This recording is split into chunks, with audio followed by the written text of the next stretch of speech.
For most of us, the holidays are over, which means, unfortunately, going back to work. But what now for Europe's travel sector?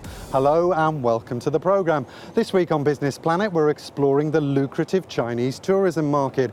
In particular, we'll be looking at why it makes increasingly more sense for firms to try to entice Chinese visitors to some of Europe's lesser-known hotspots outside the peak summer period. Let's take a look.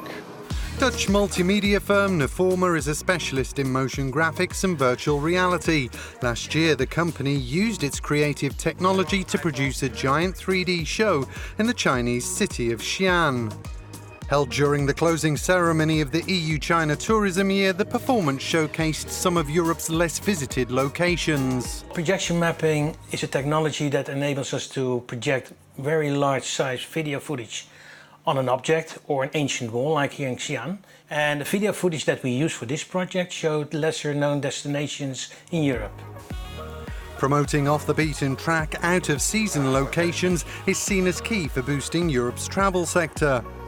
The year-long EU-China tourism campaign also sought to build better business links.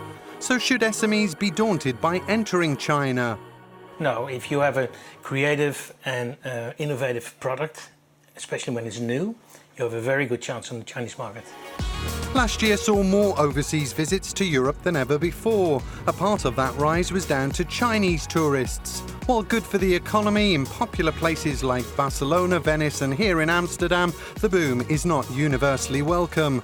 The Dutch city has introduced policies to curb numbers. Dineke, how can firms tap into this rise in Chinese tourism but adapt to trends by avoiding hotspots like Amsterdam? I think it would be very important to try and see if we can inspire Chinese tourists to visit the lesser-known destinations in Europe, especially independent tourists from China. They are looking for unique experiences that they can share online with their friends and relatives in China. What are the key things firms need to be doing to break into the Chinese market? I think one of the most important things is having an online presence. Having a website in Chinese, being present on Chinese social media is something that you cannot do without if you want to tap into the Chinese markets.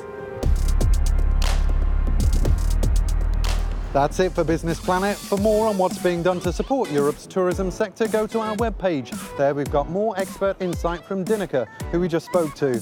Thanks for watching.